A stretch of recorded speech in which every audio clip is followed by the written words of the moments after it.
Vamos dar início aos trabalhos do segundo dia deste maravilhoso congresso.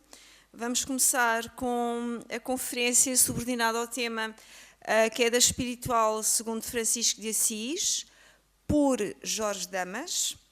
O Jorge Damas é licenciado em Psicologia, há várias décadas que se dedica ao estudo de temáticas espirituais, nomeadamente hermetismo, espiritismo, filosofias orientais, psicologia do eu profundo e, claro, Pietro Baldi e o seu enfoque monista. Portanto, Jorge Damas Martins fez o roteiro do filme A Grande Síntese, de Pietro Baldi, que foi apresentado na 33ª Mostra Internacional de Cinema de São Paulo, e acabo de saber pelo próprio que o filme se encontra disponível no YouTube. Para quem queira ver, para quem tenha curiosidade e interesse. É também autor de mais de 30 livros, é um conferencista já longamente experimentado, tanto no Brasil como noutros países, e agora também em Portugal. A sua palestra de hoje vai mostrar, ou mostrará, para além do que já dissemos, que o seu interesse e conhecimento relativamente a figuras maiores da espiritualidade cristã é imenso e é profundo. Uma salva de palmas.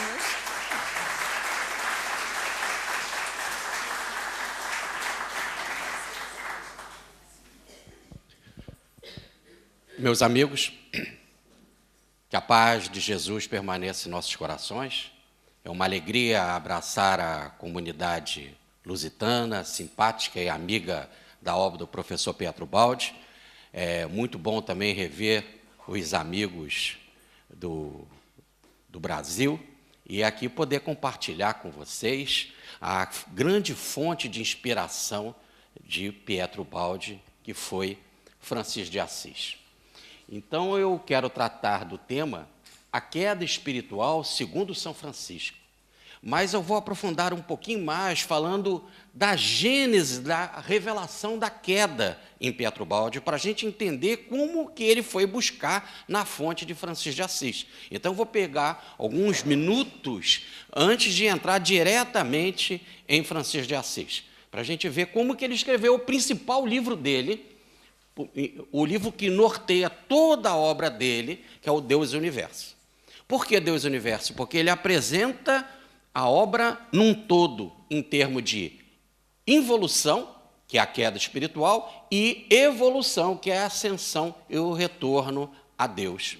Esse é o 10º volume dele, Deus e o Universo. Assim, como dizia o meu amigo Newton Boechat, que divulgou Pietro Baldi aqui no final dos anos 70, em Portugal, sem mais delonga, vamos entrar no nosso tema. Pietro Baldi, Francisco de Assis, foi colocado pela Igreja como patrono da ecologia, é o patrono da ecologia, e a revista Time escolheu ele, numa pesquisa popular, como o homem mais importante do último milênio. Então, nós estamos diante de um gigante, né? Uma coluna da espiritualidade. Diz o professor Pietro Baldi: numa grande reviravolta da minha vida e da vida do mundo, nasceu este livro, Deus e o Universo. Subitamente, como uma explosão. Foi escrito em 20 noites, pouco antes da Páscoa de 1951, aproveitando de uma bronquite que me forçava ao repouso, furtando meu trabalho diurno. Ele escreve em Gúbio, ele alugou nessa casa aqui, esse quartinho simples, e aqui ele pegou essa broncopneumonia, né? Essa bronquite, perdão, e ele, para se esquentar do frio, sentava aqui nessa soleira para pegar os raizinhos do sol. E aí nós temos o Ferdinando, essa foto eu tirei. Ferdinando é um grande divulgador da obra do professor Pietro Baldi, tradutor também da obra. E aqui na casa nós temos escrito ali do lado uma placa, né? Aqui nasceu a gênese, a compreensão, né? A compreensão das leis do universo. Muito bonito que a prefeitura mandou colocar os amigos de Ubaldi. Muito bem. Então, quando ele teve essa grande visão que vai se transformar nos 20 capítulos de Deus e Universo, isso aconteceu num único lance, naquele momento ali no inverno. Mas ele não termina a obra ali.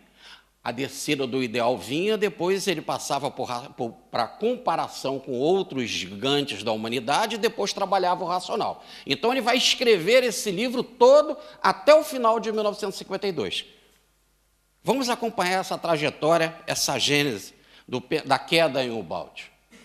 Então, de 1951 a 1952, ele, nesse momento, ele lecionava inglês e orava em Gúbio. Aqui está ele como professor, né, lá na escola, aqui é a igreja de São Pedro e aqui é a porta da escola.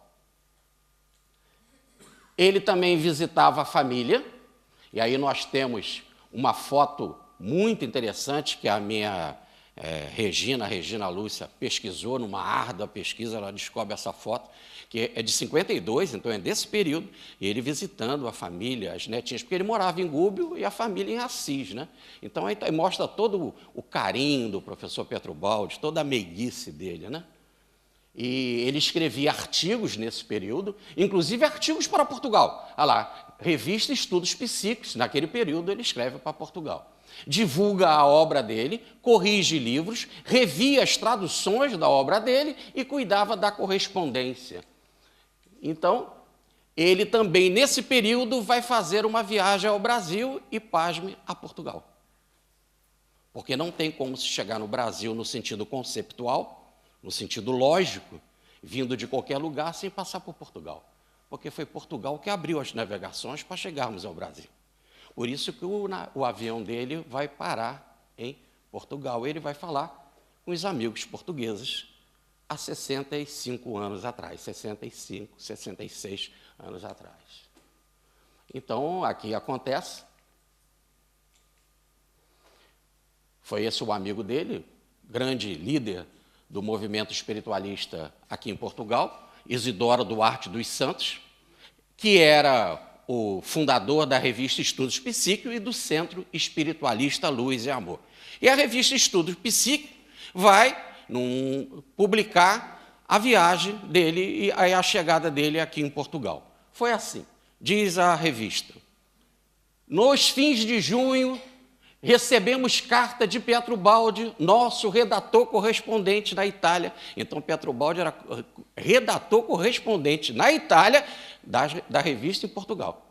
Está aí a ligação dele, o carinho com Portugal. Continua.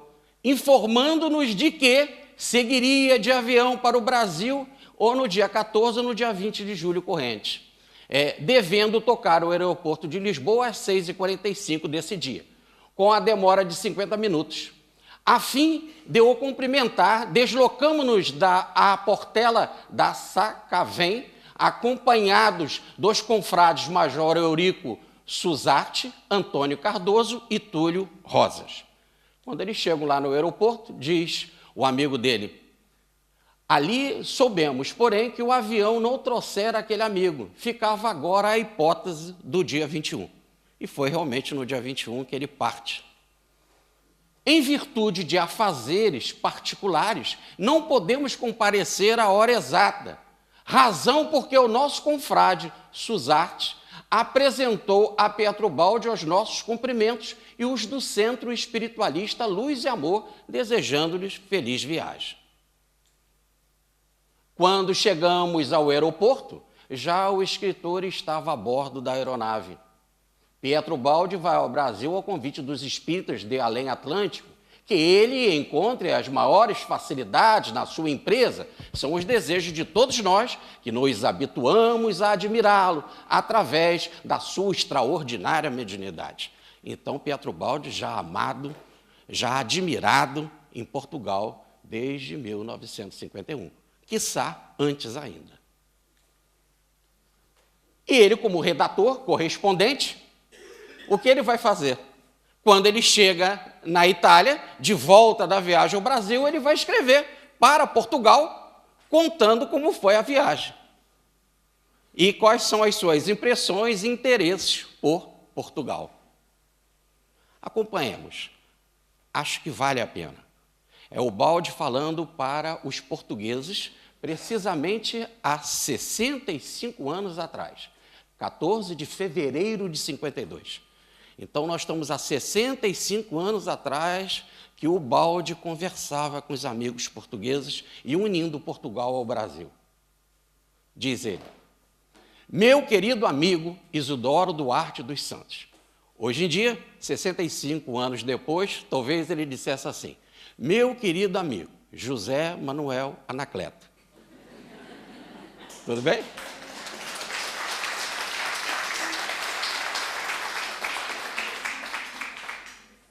Diz ele: recebi a revista Estudos Psíquicos de janeiro e a página 28 li que o meu amigo esperava que ele enviasse o relatório de minha viagem ao Brasil. De fato, prometi enviar-lhe logo que regressasse à Itália, mas dos 150 dias que passei no Brasil, os últimos 50 estive doente. Não é fácil.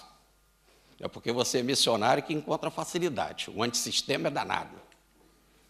Continua ele: cheguei à Itália cansado e encontrei muito trabalho atrasado para pôr em dia, além das aulas que sou obrigado a dar. Por isso, torna-se difícil fazer o relatório circunstanciado que, pelo muito reconhecimento que devo ao Brasil, me cumpriu fazer, quer pelo trabalho que produzi, quer pela quantidade de cidades visitadas e pelo número de pessoas com quem troquei impressões. Mas, repito, sinto-me cansadíssimo e vejo-me obrigado a um esforço redobrado para pôr meu trabalho em ordem. Limitar-me-ei, então, a um resumo ou uma síntese da viagem. Até o fim de julho, estive em Campos. Parti de Roma em avião na noite de 20 para 21 de julho. E cheguei ao Rio de Janeiro a 22, domingo de manhã, cerca das 10 horas, admirando do ar o Cristo do Corcovado que me abriu os braços como se me desse as boas-vindas. Até o fim de julho, estive em Campos, estado do Rio, lá onde vai surgir a Fundação Pietro Baldi, o Instituto Pietro Baldi, em casa de pessoas amigas, tentando aprender o português que desconhecia e habituar-me a um regime de vida nova para mim. No fim de julho, fui para São Paulo, onde me encontrei com a comissão organizadora da minha viagem ao Brasil e fui hóspede do meu editor, Antônio Batista Lino, que na época era diretor-presidente da LAC, Livraria Espírita Allan Kardec. Continua ele. A minha primeira conferência foi lida em português a 4 de agosto e a segunda no Teatro Municipal de São Paulo na noite de 6 de agosto. Ali me conservei até 11 de agosto, em visita oficial à Sua Excelência, o governador, o professor Dr. Lucas Nogueira Garcês e a vários ministros de Estado. A 12 de agosto cheguei por via aérea a Belo Horizonte, Minas Gerais, onde fiz várias conferências. No dia 17 de agosto estava em Pedro Leopoldo e pude abraçar o excelente homem que é Francisco Cândido Xavier. Adivinhei logo a grande bondade de sua alma, na qual se refletia toda a sua simplicidade. Na noite de 17, sentamos-nos, 12 pessoas a uma mesa, e enquanto o Chico Xavier recebia uma mensagem de São Francisco, o nosso tema, e por que São Francisco? São Francisco é o grande orientador direto da obra do professor Pietro Baldi, desde a sua renúncia, quando ele renuncia os seus bens, e também quando ele sai da Itália para ir para Portugal, ele vai ao túmulo de São Francisco fazer uma oração pedindo proteção para a viagem ao Brasil. E lá, sem comunicar isso a ninguém, o Chico Xavier percebe e fala para o professor: estou vendo aqui o senhor orando no túmulo de São Francisco. Então, continuando. Ele recebe São Francisco a mim dirigida e eu, inesperadamente, recebi uma de sua voz para mim. Nunca tinha recebido mensagem desse gênero estando acompanhado, ou melhor, perto de outras pessoas. Não será difícil lê-las, ele está dizendo isso para o seu amigo aqui, né? Nos jornais de Belo Horizonte que as transcreveram. Isso pode considerar-se como um importante acontecimento, diz Ubaldi, pelo conjunto de circunstâncias a saber. Primeiro, as duas mensagens recebidas concordam absolutamente. Então está o abraço da obra de Ubaldi com Francisco de Assis. Segundo, no dia seguinte completei 65 anos, isto é, entrei numa nova fase da minha vida e da minha missão, a última e definitiva, porque ele vai desencarnar em 72 na cidade de São Vicente, há 20 anos mais tarde. Completava-se 20 anos que se haviam revelado as minhas qualidades intuitivas, pois tanto a minha missão como a de Francisco Cândido Xavier começaram em 1931. Em 1951, entreve-se já a aurora do terceiro milênio, da nova civilização que começará no ano 2000. Aí está a comunicação, é interessante, a comunicação recebida de Francisco de Assis não fala Pietro, fala Pedro, já falando das suas reminiscências. O acaso não podia reunir tantos fatos. As duas mensagens são animadoras, diz Ubaldi, e confirmam a futura importância do Brasil. Este tema foi por mim desenvolvido na revista O Cruzeiro, que o meu amigo, o Isidoro Duarte, não deixará de ler. Em 21 de agosto, cheguei por via aérea a Campos, estado do Rio, onde me demorei até o fim do mês fazendo várias conferências. Então, segui para São Paulo e depois para São Vicente, a fim de realizar uma conferência em Santos. 65 anos e não parava de trabalhar. O mês de setembro foi todo dedicado ao estado de São Paulo, visitando diversas cidades onde fiz conferências, em Piracicaba, Araraquara, Catanduva, Ribeirão Preto, Rio Preto e Franca, onde demorei-me quase uma semana. Depois fui a Bauru, a Araçatuba, Birigui, Pinhal, Jundiaí, Sorocaba, aqui tem pessoas de Sorocaba, Taubaté, Guaratinguetá. Passei a primeira semana de outubro em São Paulo, fazendo novas conferências. Pagaram a passagem para ele, mas não deixaram ele sossegado. Já notaram, né? Em 7 de outubro estava em Salvador, Bahia, e a 11 em Fortaleza, Ceará. A 17 voltei para São Paulo e a 18 de outubro parti para Curitiba. No dia 21 estava em Porto Alegre. Em 14, na vizinha Caxias. Em 27, em Florianópolis. Em 29, voltei outra vez para São Paulo, onde, em breve passagem, encerrei o ciclo das conferências realizadas em perto de 40 cidades visitadas, num total de 90 conferências. Torna-se impossível transmitir as impressões recebidas em todas essas visitas, falar de todas as pessoas que conheciam dos assuntos tratados, talvez ainda venha a publicar no Brasil um volume com o relato completo. E saiu, Conferências de Pietro Ubaldi no Brasil. Foi publicado também pela LAC. Parti de Fortaleza para Curitiba. É lá do calorzão para o frio. O Brasil tem essas diversidades, um país continental. Mas então o importante aí é mostrar, saiu do calor para o frio. Parti de Fortaleza para Curitiba, onde fazia muito frio. Apanhei uma broncopneumonia, mas continuei de pé até o fim do mês e da minha viagem, que não sofreu alterações. Doente, mas trabalhando.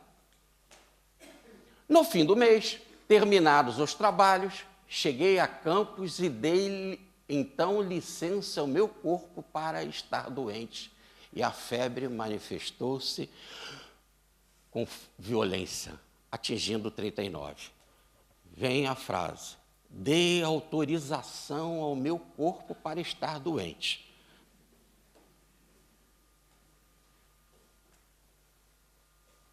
Talvez seja o ponto pá aqui da minha apresentação. O controle de Ubaldi. Mas nem tudo é assim, aplausos. Observe. Ela se manifestou então de forma violenta. Em 10 dias estava bom, graças aos cuidados dos meus amigos de Campos. A 9 de novembro fui para a vizinha praia de Atafona, que fica em Campos mesmo, uma praia muito deliciosa.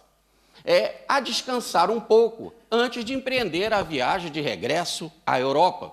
Encontrava-me ali há 10 dias apenas, quando uma queda me provocou uma distorção na espinha dorsal e músculos adjacentes, e que me obrigou a ficar na cama quase um mês. Ele estava escrevendo Deus e o Universo sobre a queda. Tá certo?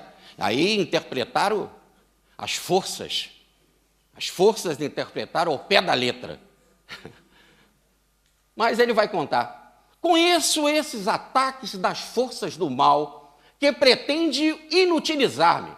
Aproveitei a força da imobilidade para escrever vários artigos e corrigir as provas da grande síntese em inglês. Eles te pegam, mas você responde com trabalho. Eles te pegam, mas você confia na providência. Aliás, são duas atitudes. Quando se confia na providência pela oração, você lembra de Deus. Quando você trabalha, você esquece de você mesmo. Está aí a grande terapia. Deus e trabalho. E com isso, eles te pegam em parte. E vocês vão ver que eles pegaram o professor Ubaldi por 65 anos com relação a Portugal. Se deram mal, ganhamos. Vocês vão ver. Acompanhem a próxima transparência. Todas as semanas contava a partir, e todas as semanas a partida ia sendo adiada. Por fim, saí do Rio a 22 de dezembro, num avião especial, e desta forma não pude encontrar-me consigo em Lisboa, Isidoro Duarte. Não pude me encontrar consigo em Lisboa, onde contava demorarmos alguns dias para conhecer e possivelmente fazer conferências. Então ele queria fazer conferência lá no Brasil e aqui no Portugal, mas por causa da doença no corpo que teve de se alongar, não deu para ele parar aqui. Mas 65 anos a gente veio aqui e estamos, de alguma forma, resolvendo, guardando as distâncias psicológicas com o professor Petrobaldi, fazendo o que a gente pode. Ele deixou a gente fazer, né, Gilson? Então a gente faz, mas está aí realizado. Não houve vitória das trevas. Para tudo a gente tem paciência, tem que ter paciência. E como diz o Chico Xavier, numa mensagem que o seu mentor deu com relação a Maria de Nazaré, e que ele colocou na entrada do seu quarto, meu filho, isso também passa.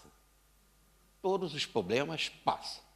E aí nós estamos aqui fazendo, 65 anos depois, o trabalho de Ubaldi. Cheguei a Roma na véspera do Natal, precisamente a tempo de passar esse dia com a minha família.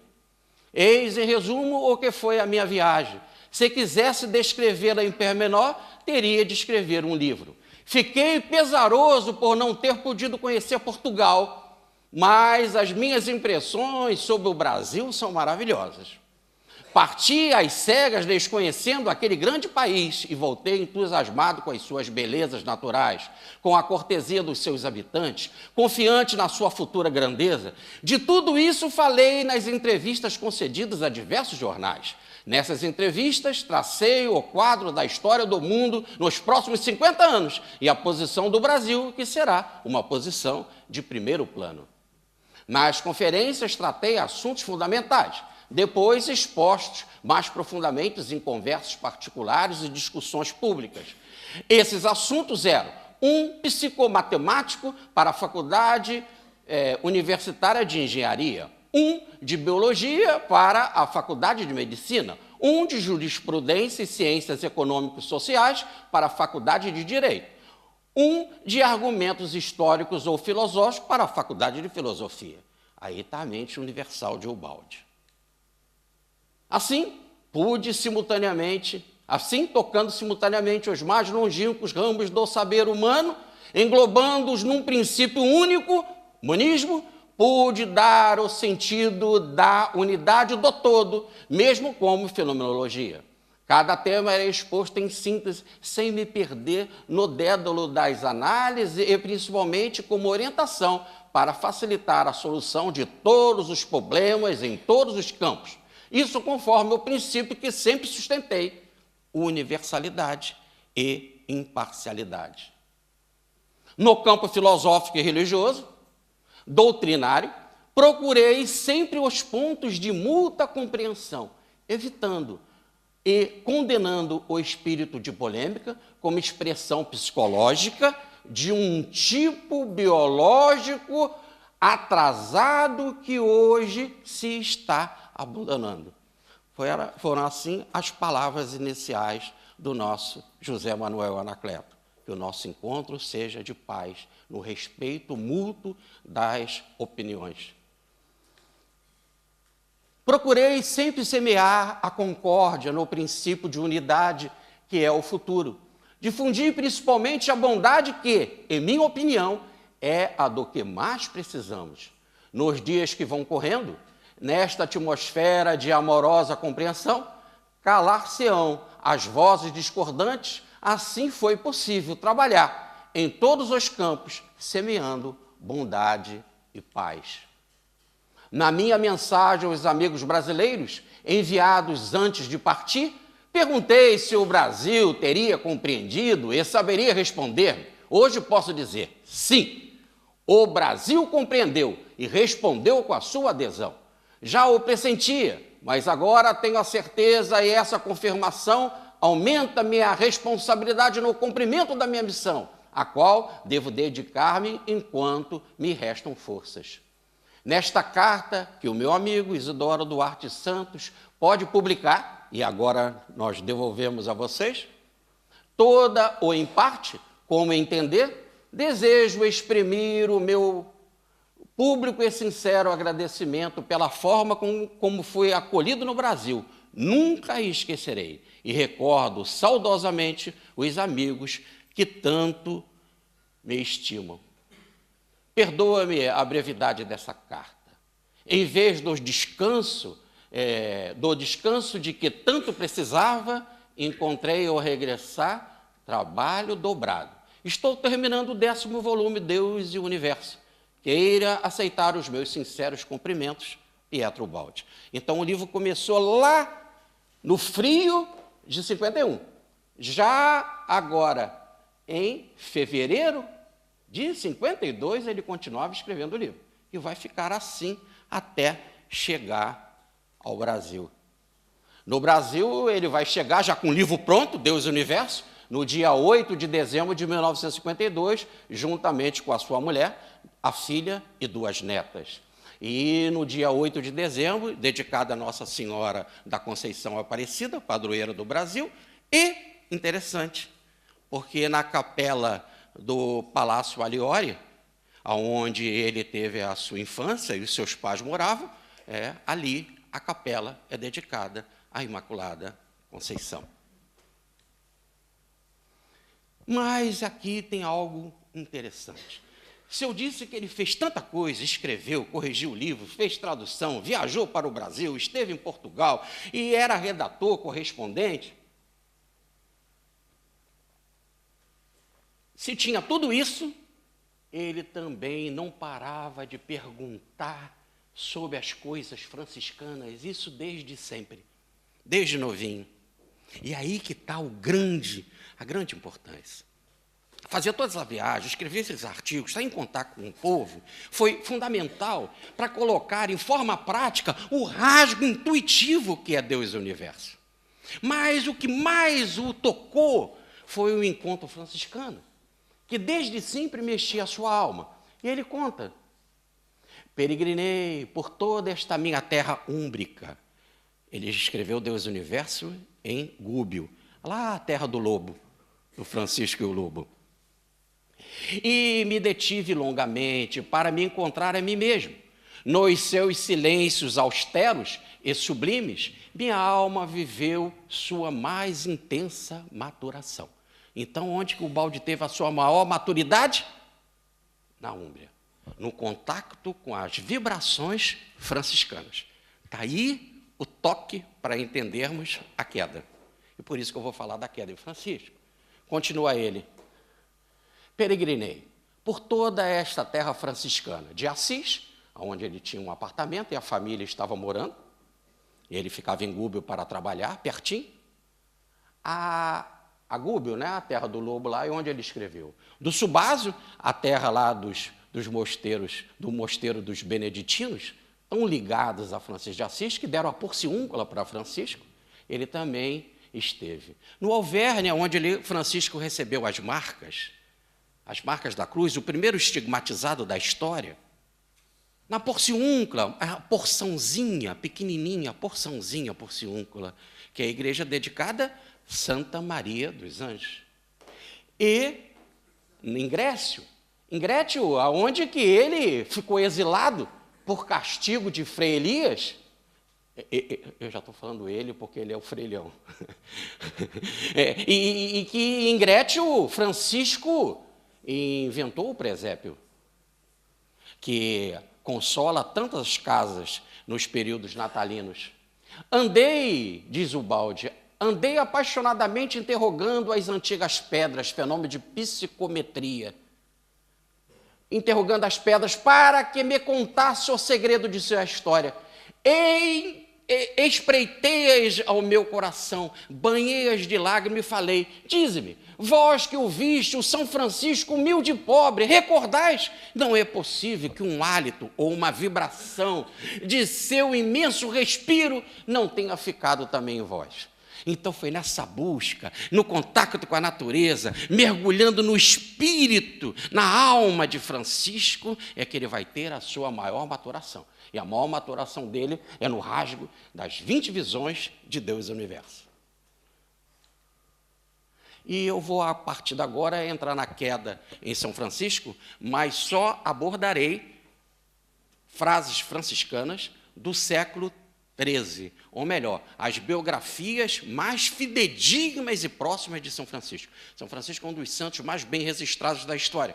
Afinal, também, entre outros escritores, Frei Leão escrevia muito sobre São Francisco. Depois ele vai reencarnar como Pietro Baldi. Frei Leão era o secretário, Frei Leão era o enfermeiro, Frei Leão era padre, era confessor de Francisco. Francisco não era padre. Frei Leão tinha intimidade. Foi o único testemunho ocular das marcas, das chagas de Francisco. E Frei Leão, então, escreveu muito sobre Francisco. E, como ele era amigo de Santa Clara, doava os seus escritos para o mosteiro. E como lá ninguém podia entrar no mosteiro de Santa Clara, tudo foi preservado até hoje. Então, é um santo muito bem documentado. E o que nós temos, então, é o seguinte sobre a queda.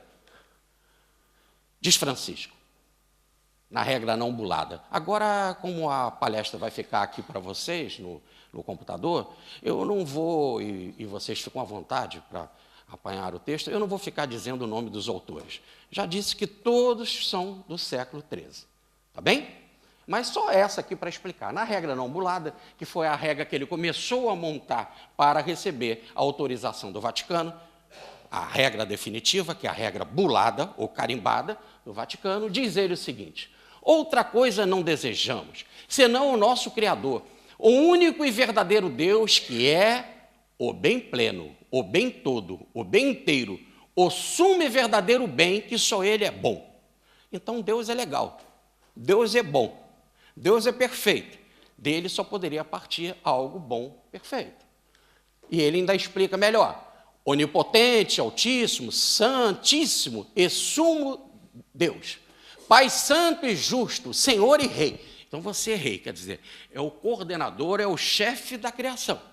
Mas louvado sejas, meu Senhor, com todas as tuas criaturas, criaturas dele.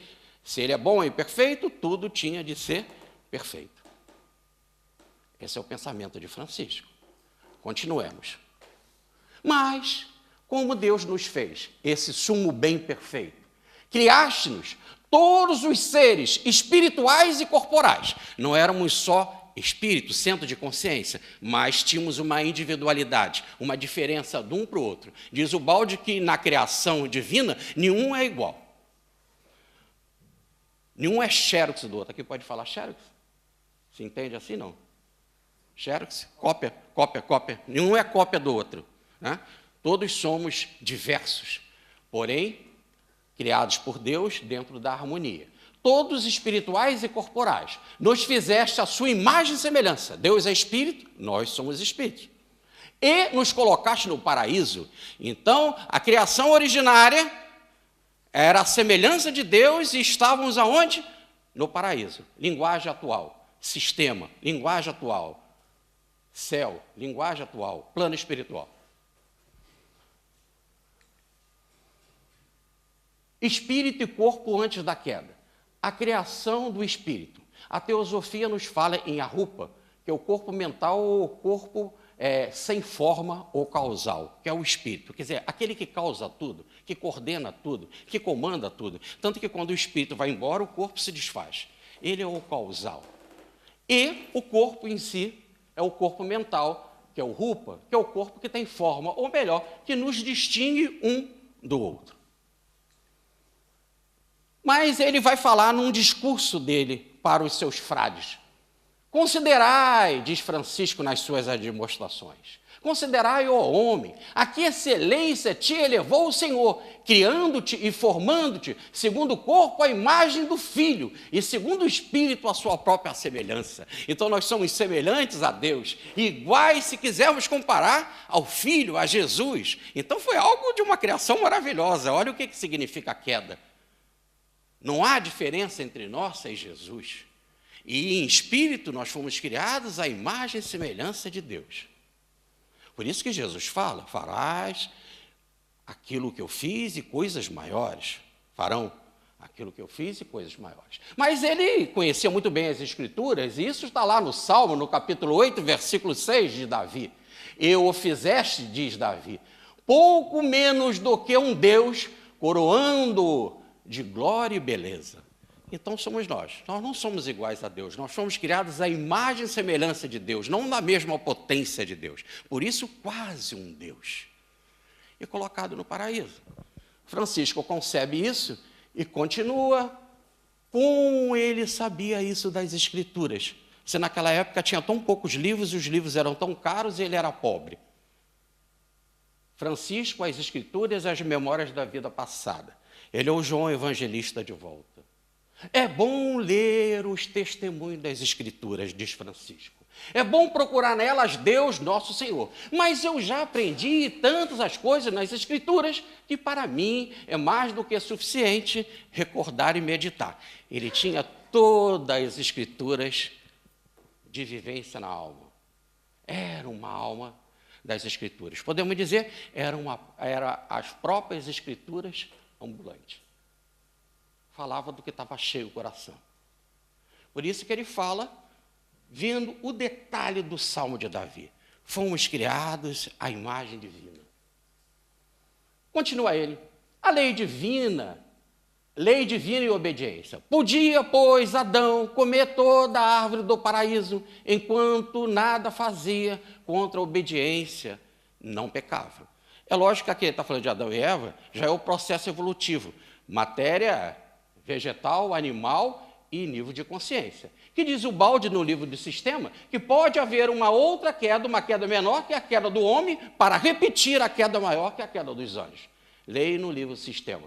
Por isso que Francisco de Assis fala das duas. Ora de Adão, queda do homem. Ora a queda maior, luciferina, na linguagem do Apocalipse. Ele era o João, como está no capítulo 12 do Apocalipse, falando da queda dos anjos. Francisco abraçava tudo e não estava na época de distinguir as coisas.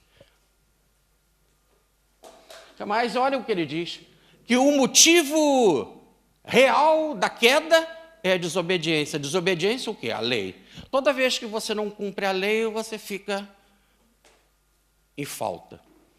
O melhor exemplo, você fala assim, mas e o meu livre-arbítrio? Todo mundo gosta de livre-arbítrio. Eu não tenho liberdade para fazer o que quer? Tem.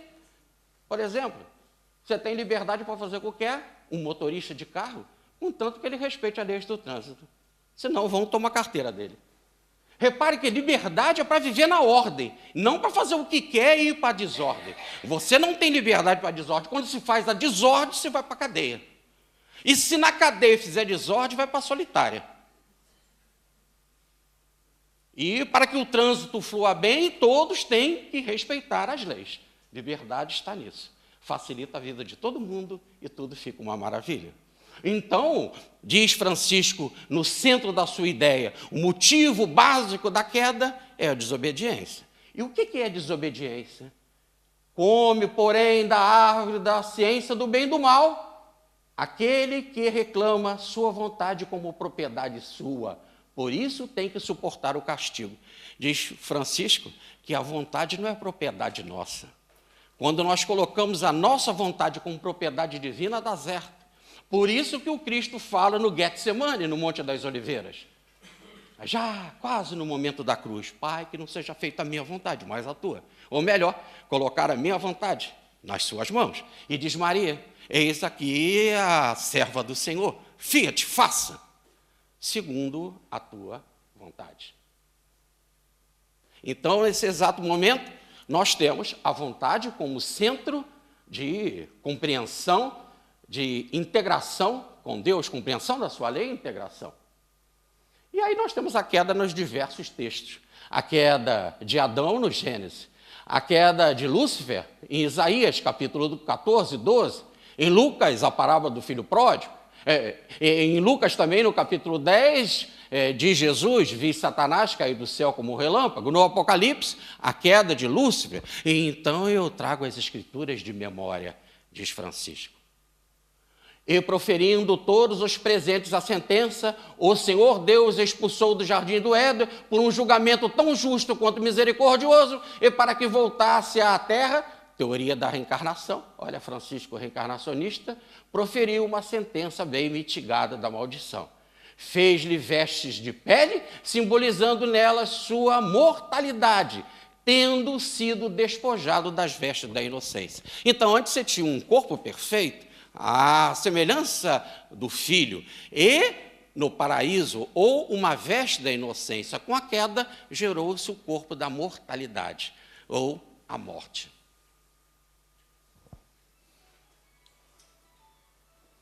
Cristo não negou a doutrina da reencarnação, explica o Baldi. Tratou-a como coisa óbvia, sobre a qual não era necessário insistir. A igreja primitiva aceitou até o concílio de Constantinopla em 553. Repeliu-a depois por 3 votos contra 2. Orígenes aceitava, Santo Agostinho aceitava e Francisco de Assis, como nós acabamos de ver. Por nossa culpa, diz Francisco, somos fétidos, míseros, contrário ao bem, prontos, porém, e voluntariosos para o mal. A nossa tendência para a negatividade. Daí os 10 mandamentos. Não roubar, não matar, não cobiçar a mulher do outro. Parece que a gente só gosta de fazer coisa ruim. E quando fala em coisa boa, eu sou o Deus zeloso que vos tirei do Egito. Aí só ele é bom. E a gente, não. Olha a queda. Então, somos voluntariosos para o mal. Fruto da nossa queda. Criaste todas as coisas. A nós, feita a tua imagem e semelhança, nos colocaste no paraíso. E nós, por nossa culpa, caímos. Essa vida que nós temos de nascer e morrer, morrer e nascer, e de dores e problemas, nossa culpa. E os anjos que não conservaram o seu principado, mas abandonaram a sua morada, estão presos a cadeias de trevas. Olha, já diz as Escrituras. Mas nós vemos Frei Pacífico, não precisem ler, mas nós vemos Frei Pacífico vendo Francisco orar na igreja. E como ele via que Francisco demorava muito para orar, ele ficou lá atrás. Porque assim dava aí tempo de ele ir no mosteiro, dormir, voltar e encontrar São Francisco orando. E assim ele fez. Quando ele chegou lá, São Francisco ainda estava orando. E ele ficou admirado. E um espírito aparece para ele e diz, Frei Pacífico, esse que você está vendo aí, esse vai ficar na morada celeste. Porque ele é muito humilde. A morada celeste que o orgulho fez perder. Passado um tempo, ele sai da igreja e pergunta a Francisco, Francisco, o que você acha de você mesmo? Ah, se o senhor tivesse dito essas coisas para um ladrão, ele faria 10 vezes melhor do que eu. Mostrando que ele era profundamente humilde. Aí o espírito volta a aparecer, está vendo? Ele vai entrar no paraíso porque ele é humilde. Então, a humildade é o contrário da desobediência. A humildade é o contrário da revolta. E aí, com a humildade, com o esvaziamento do ego, com a egovacuidade, a gente entra no paraíso, ou retoma a nossa morada. E aí a pintura que está na Basílica Superior, os anjos cercando Francisco, na Basílica Superior de São Francisco, reinterpretando essa passagem de Frei Pacífico, colocando Francisco no paraíso. E diz lá, um livro do século XIII, de biografia de São Francisco. Os anjos alegram-se em vós e por causa de vós, Francisco, pelo vosso exemplo, encher-se-ão de novo as moradas vazias da cidade celeste. Então, se nós seguirmos a ideia de Francisco, seguirmos a ideia de Ubaldi, aquelas moradas que nos pertenciam, nós retomaremos. Vai se encher outra vez as moradas celestes.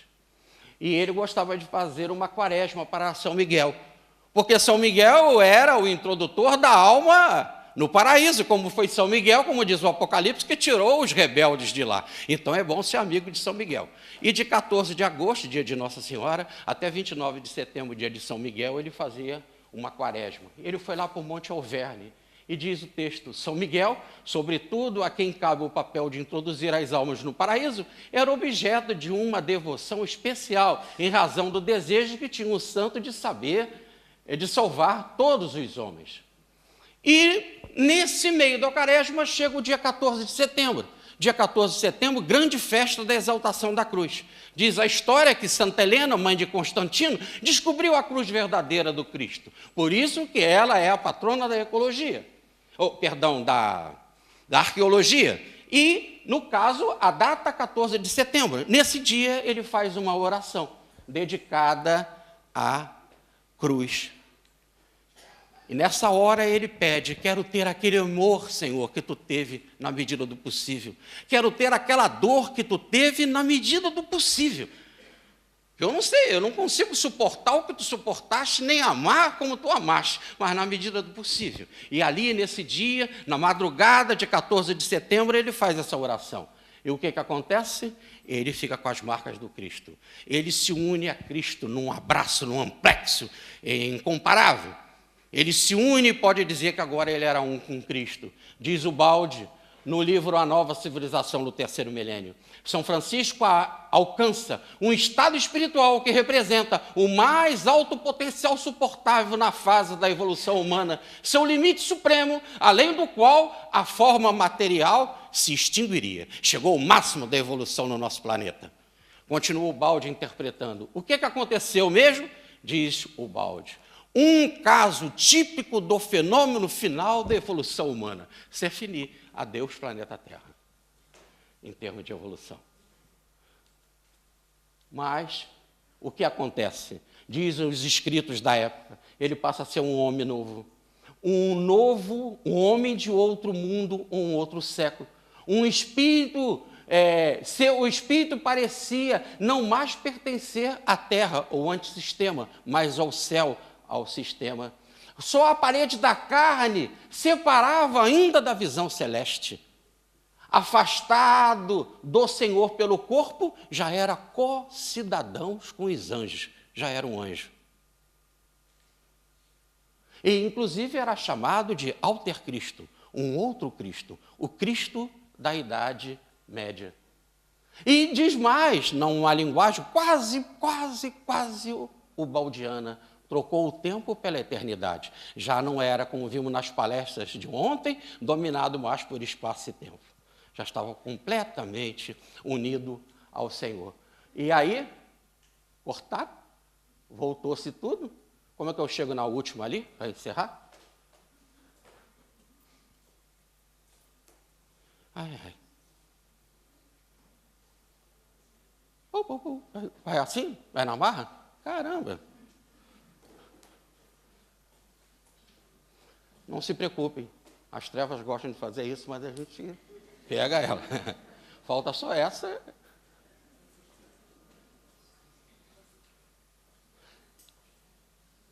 É porque a evolução é cíclica, né? Então a gente tem que retornar tudo de novo. Então, o que acontece? Francisco, já agora completamente integrado, faz o seu cântico a todas as criaturas. Louvado seja, meu Senhor, com todas as tuas criaturas. Irmão Sol, Irmã Lua, as estrelas, a Irmã Água, o Irmão Fogo, né? As ervas do campo, não é isso? A Irmã Morte, bem-aventurados que suportam as enfermidades. Louvai a todas as criaturas. Então ele está integrado com todo, e aí integrado com todo ele é perfeitamente um, e se liberta. e nesse exato momento, ele então contempla Cristo. Se era só a parede do corpo que o separava dele, agora ele é um com Cristo. Já não era mais ele, era Cristo. E é este que inspira a obra de Ubaldi. É este que o conduziu pelo Brasil, passando por Portugal. É esse que a gente retoma e chega a Portugal outra vez, entregando e abraçando e compreendendo e lendo a obra ubaldiana. É tão bom mergulhar na simplicidade de Francisco e sentir ela toda viva no nosso coração e dizer sinceramente que é possível. É muito possível. Foi possível com Francisco, foi possível com Ubaldi e agora é possível com todos nós. A providência é uma com todos. E aquele mesmo que inspira Francisco, que é Cristo, aquele mesmo que inspirou Ubaldi, a última palavra dos seus escritos foi Cristo, ponto final da sua obra, esse também irá nos inspirar. E as vozes divinas se aproximam de nós, num rasgo de amor, de compreensão e de carinho pela comunidade lusitana, que tanto está respeitando e amando a obra de Ubaldi, e diz, sinceramente, do fundo do coração. Dizem que houve no Oriente um ser, outrora, que, sendo espiritual, fez-se homem, embora, e entre os grandes de então, das leis, os sábios, sem consultar os falsos alfarrábios, foi mestre, sendo humilde, nazareno, concentração astral que a ciência encerra, ele desceu iluminando a terra e a fé pregando, a fé que nos consola, ele, o Cristo, era o verbo, era uma escola, uma obra, escola, obra, fé, clarão, verdade, voz do Cristo, visão dos céus, como a de passar o ser humano sem ter luz, se és estrela, se és farol, se és Jesus. Minha alma, pois, vos pede, vos implora, vós que viveis errando lá por fora, fugindo do dever, manchando a história, entrai, que a obra do professor Pietro Ubaldi, levada a sério como nós encontramos aqui nesses dias, confraternizando-nos com a comunidade lusitana, é luz, é paz, é amor, é glória. Fique com Deus, muita paz e um bom fim de congresso.